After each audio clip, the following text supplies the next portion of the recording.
Salut! Guvernul zice că nu mai sunt bani la buget pentru nevoile esențiale, pentru educație, pentru sănătate, dar cumpără avioane F-35, submarine și tancuri de miliarde de euro. Ceva e în neregulă aici? Sau doar mie mi se pare asta?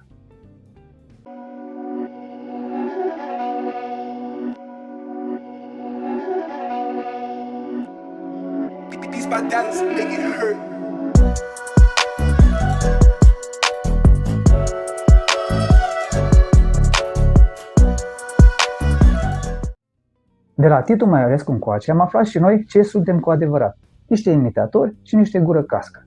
Eram și înainte, bineînțeles. Doar că marele critic, politician și gânditor român a spus-o pe nume. Vorbă fără fond. El a observat cât de nocivă este această practică la un om și mai cu seamă la un popor. Și tot el a spus că e mai bine să nu faci nimic decât să faci ceva de dragul de a-l face, doar pentru a imita pe altul. Dar el a zis, el a auzit. Fugi de aceea, băi, statuie de gips. De atunci, din secolul XIX și până azi, nu s-a schimbat absolut nimic în România. Mă refer la fond. Dacă atunci conducătorii bogătași și parveniții noștri se chinuiau să arate a francezi, vorbind limba lui Napoleon și îmbrăcându-se ca acela, azi fac la fel, doar că imită pe altcineva. I am honored to have the opportunity to address you today. Please allow me to thank the government of Chile for its effort for organizing this soap. Este aceeași promovare pe scară largă a lipsei de originalitate, de autenticitate, aceleași falsități făcute și spuse doar pentru a părea altcineva. A fi pur și simplu român e o rușine. Trebuie neapărat să arăți de altă naționalitate ca să te simți bine și să fii apreciat.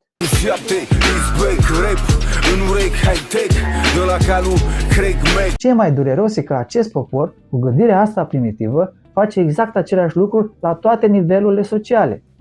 Iar asta se vede cel mai mult de Paști sau de Crăciun, când toți românii se adună acasă și trebuie să arate celorlalți ce au realizat ei. În ciuda esenței însăși a creștinismului, anume de a fi umil, de a arăta ce ai în interior mai de preț, românii vor să se dea mari, să arate ce au în exterior, cât de șmecheri sunt ei. Cine face cine, petreceri de lux ca mine, cu femei de prima mână, goale în piscină, cu spumă. Ce mi se pare culmea culmilor e că statul însuși procedează exact la fel. Forma fără fond este legea supremă ce îl guvernează.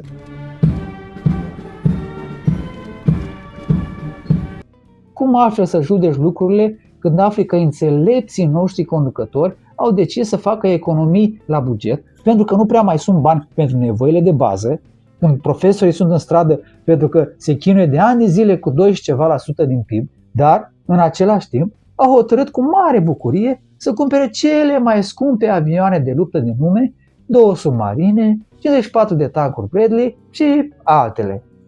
Ioti, bă! Ioti!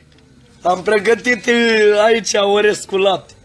Cu alte cuvinte, suntem rupți în cur, dar aveam musai nevoie de cele mai șmechere echipamente militare cu care să ne jucăm.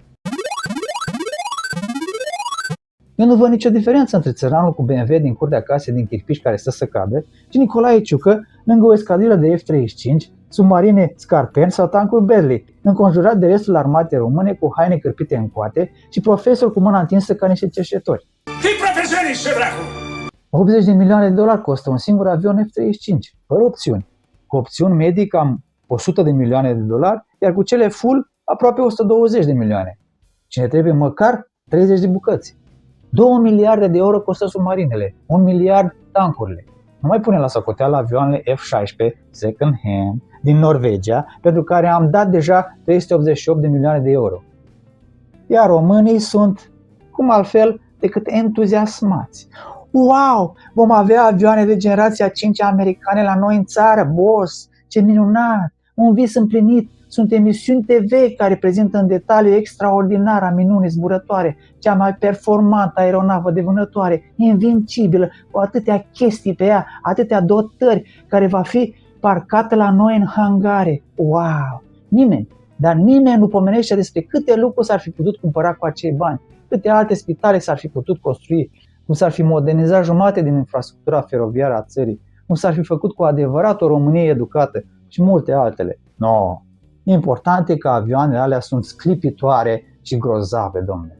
E incredibil. Eu unul nu văd absolut nicio diferență între reacția asta și cea a vecinilor țăranului cu BMW-ul, care se uită cu gura căscată la achiziția sărăntocului și nu contenesc să o laude în timp ce șterg mucii de la nas cu mâneca. Absolut niciuna. Și așa va fi la infinit.